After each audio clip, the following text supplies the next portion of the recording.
And one of the great things about human species is that we have this remarkable organ, the brain. La tête dans le cerveau. Biologie, cervelle, synapses, neurosciences, physique. The human brain really is the most unique gift of our species. Avec Christophe Rodeau. Le caractère plus ou moins naturel d'un élément pourrait grandement biaiser le comportement.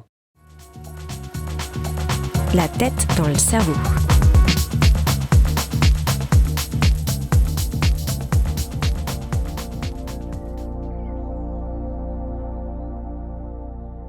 Sans qu'il ne soit attesté que ce soit forcément meilleur pour nous, pour notre santé ou pour notre planète, est-ce que le simple fait de présenter quelque chose comme étant naturel peut avoir des conséquences sur notre comportement ?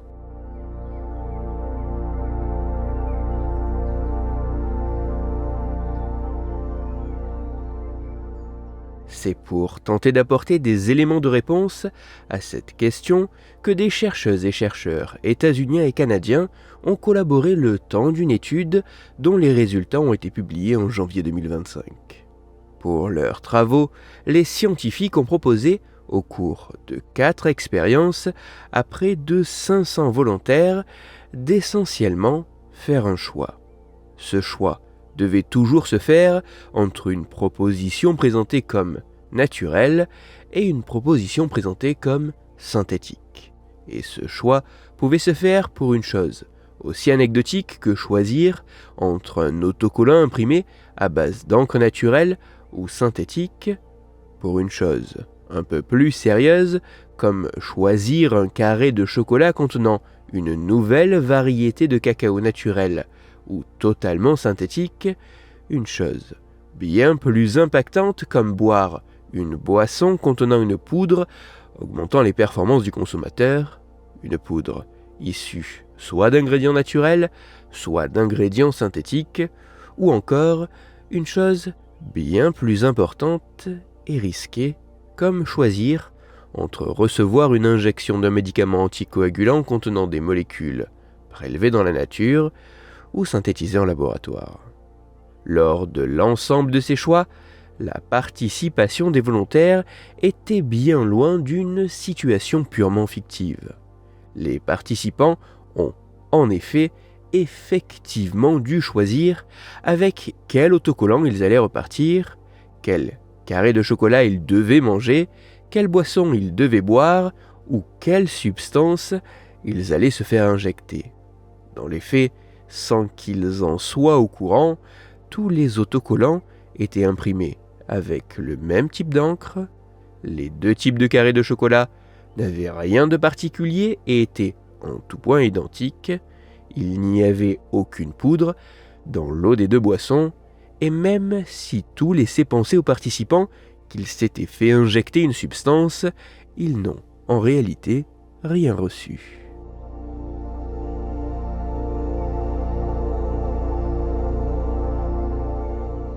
Les résultats de cette étude montrent que lorsqu'une alternative existe entre une option prétendument naturelle et une autre décrite comme synthétique, en moyenne, les individus ont tendance, de manière significative, à privilégier l'option présentée comme naturelle. Ceci pour des choses plus ou moins impactantes que le choix d'un autocollant à 66%, d'un carré de chocolat à 84%, d'une boisson augmentant les performances également à 84%, et même dans le cas d'un médicament à 73%.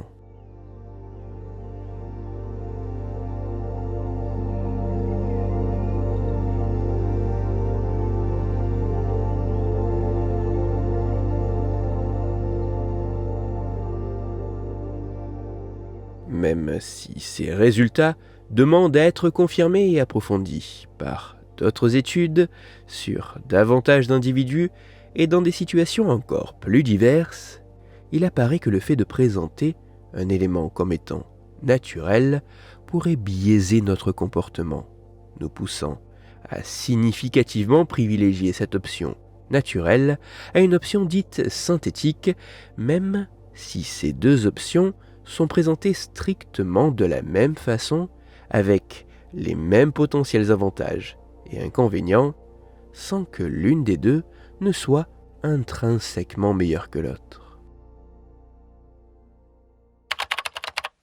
Pour aller plus loin, je vous renvoie vers un article disponible gratuitement, en ligne, mais en anglais, qui a pour titre « People overwhelmingly choose natural products from chocolate to drugs ».